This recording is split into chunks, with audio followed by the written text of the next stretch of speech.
বারবার ভূমিকম্পে আতঙ্ক ছড়িয়েছে পুরো দেশে। উৎপত্তিস্থল নরসিংদীতেও রয়ে গেছে এর রেশ। এ নিয়ে আরো বিস্তারিত জানাতে নরসিংদী থেকে যুক্ত হচ্ছেন সহকর্মী শুভ খান। শুভ, সাধারণ মানুষ কি বলছেন, এছাড়া প্রশাসন থেকে কোনো পদক্ষেপ নেওয়া হয়েছে কিনা বিস্তারিত জানাবেন।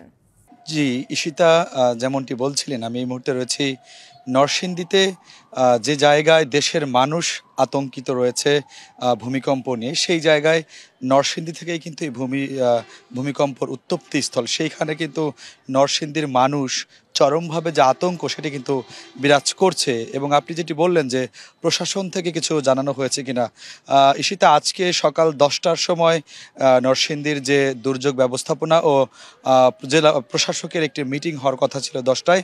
সেই মিটিংটি 10টায় না হয়ে বেলা 12টা বাজে মিটিংটি শুরু হয়েছে।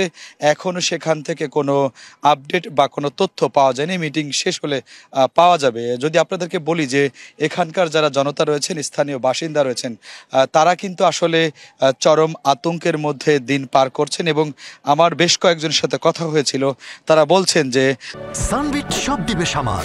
সানবিট ম্যাজিক প্রেস ডিশওয়াশিং এর মাথা ঘোরানো সলিউশন।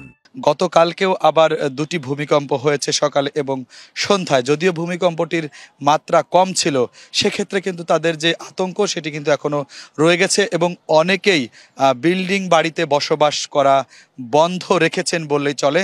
তারা রাতে উঠানে এসে, মানে তাদের যে বসত বাড়ি, সেই বসত বাড়ি ছেড়ে ফাঁকা জায়গায় এসে বেশ কয়েক ঘন্টা রাতে তারা পার করছে, এরকমটি জানিয়েছিলেন আমাদেরকে ঘোড়াশাল এবং পলাশীর কিছু স্থানীয় বাসিন্দারা।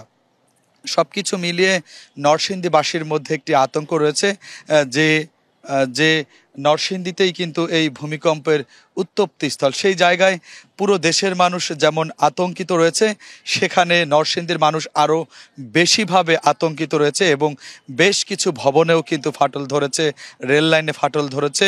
ঈশিতা, সর্বশেষ যদি প্রশাসন, জেলা প্রশাসন এবং দুর্যোগ ব্যবস্থাপনার কোনো তথ্য আমরা পাই, সেটি আপনাদেরকে আমরা আবার জানানোর চেষ্টা করব। ঈশিতা, এই ছিল নরসিংদী থেকে সর্বশেষ। শুভ, ধন্যবাদ।